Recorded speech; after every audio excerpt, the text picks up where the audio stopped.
ఎందుకంటే ఈరోజు వీరమల్లు వీరంగం నేను ముందుగా చెప్పినట్లుగా 5 సంవత్సరాల తర్వాత పవన్ కళ్యాణ్ గారి ఫ్యాన్స్ అందరూ చాలా ఆశగా ఎదురు చూశారు. అది అందరికీ తెలిసిన అంశమే, అదేం ఓపెన్ సీక్రెట్. ప్రసాద్ గారు 5 సంవత్సరాల తర్వాత పవన్ కళ్యాణ్ గారు హరిహర వీరమల్లు రిలీజ్. అది హిట్టా ఫట్టా యావరేజా ఎన్ని కోట్లు కొట్టిందన్నది తర్వాత అంశం. సో ఒక హీరో కోసం తమ ఆరాధ్యంగా అభిమానించే ఆయన కోసం వీళ్ళు పడే ఎదురు చూపులు, వీళ్ళు చూస్తున్న ఎదురు చూపులు ఈ రోజుకి నెరవేరడం ఏ రకంగా అనిపిస్తుందండి? ఒక ఉప ముఖ్యమంత్రి హోదాలో వీరమల్లు రిలీజ్ అవ్వడం 5 సంవత్సరాల తర్వాత పవన్ కళ్యాణ్ గారు మూవీ.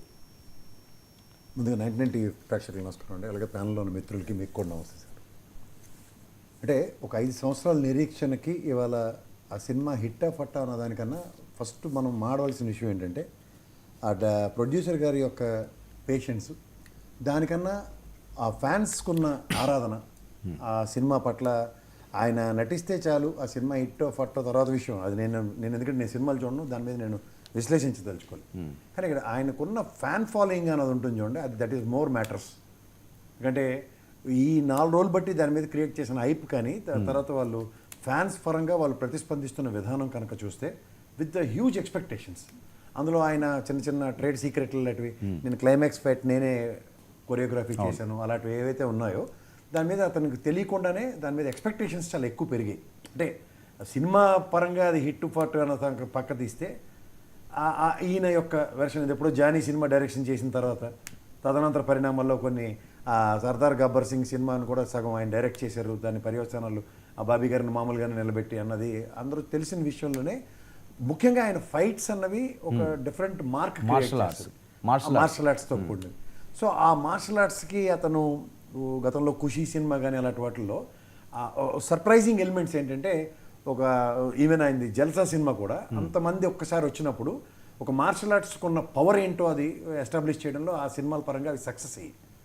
మీరు అడగొచ్చే సినిమాలు చూడరావంటే నేను టీవీలో గ్లాన్స్ చూసినప్పుడు అంటే నేను అంటుంది ఏంటంటే తను నమ్ముకున్న ఒక డెడికేషన్. ఇప్పుడు ఆయన నటించిన తమ్ముడు సినిమా ఉంది, నేను అప్పుడు హైదరాబాద్లో చందనార్ బిహెచ్ఎల్లో నుండి వాళ్ళం, నేను ఏఎల్ ఆడిట్ చేస్తున్నప్పుడు బిహెచ్ఎల్లో ఉండేవాడు.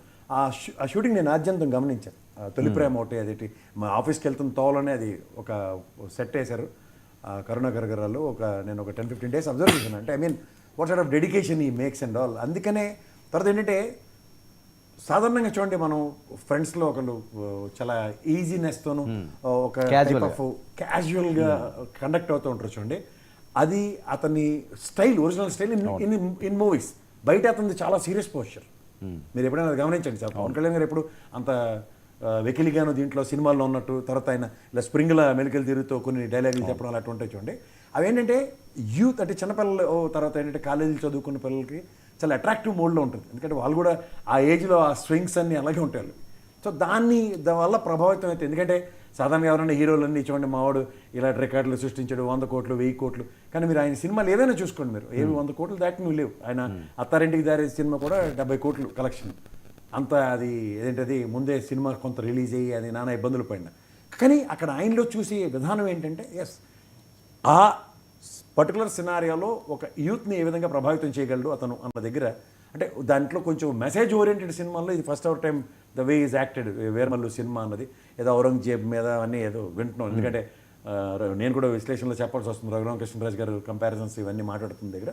సో ఆబ్వియస్లీ ఒక పొలిటికల్ సెంటర్లో ఈ రీసెంట్ పాస్ట్ సినిమాలన్నీ కూడా మీరు చూస్తే ఇండైరెక్ట్గా వైఎస్ఆర్సీపీకి ఒక చిన్న డైలాగ్ రూపంలోనూ గాజు పెంకు పదును అలాంటివి చిన్న చిన్నవి ఉంటాయి చూడండి, వాటితో ఇంకొంచెం వాళ్ళని మొబిలైజ్ చేయడానికి వాటికి చాలా ఉపయోగపడుతున్నాయి.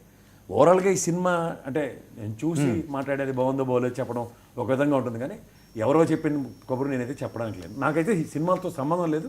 ఆయన విషయం ఏంటంటే ఆయన ఒక సినిమా ఫెటర్నిటీకి సంబంధించిన ఒక టాల్ హీరోగా ఇవాళ ప్రత్యక్ష రాజకీయాల్లో ఉప ముఖ్యమంత్రి స్థాయిలో ఉన్న దగ్గర సర్టన్ డిస్క్రిప్షన్స్ ఆయన ఈ సినిమా పరంగా టికెట్ రేట్లు పెంచుకోవడానికి, తర్వాత best lobbying in scenario of benefit shows in Telangana. ఎందుకంటే ముఖ్యమంత్రి గారు ఇక్కడ గౌరవ ముఖ్యమంత్రి గారు రేవంత్ రెడ్డి గారు ఇక్కడ బెనిఫిట్ షో లేవన్న తర్వాత కూడా వాట్ సార్ట్ ఆఫ్ కోఆర్డినేషన్ అంటే ఎన్డీఏలో కూటమిలో తెలుగుదేశాన్ని జనసేనని అండ్ బీజేపీని ఏకతాటి మీద తీసుకొచ్చినట్టు ఇక్కడ కాంగ్రెస్ గవర్నమెంట్ ఉన్నా సరే the best negotiations what was taken place అని చూస్తే కందులు దుర్గేష్ గారు ఈయన వేసిన ఒక బ్రహ్మాండమైన ట్రాప్కి ఖచ్చితంగా తెలంగాణ ప్రభుత్వం కూడా ఈళ్ళే ఈయనకి బెనిఫిట్ షోస్కి అవకాశం కల్పించిందని చెప్పొచ్చు.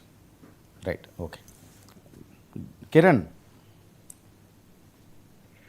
సార్ నమస్తే. ఏంటి హరిహర వీరమల్లు ఎన్నాళ్ళలో వేచిన ఉదయం 5 ఏళ్ల నిరీక్షణ ఎలా ఉంది?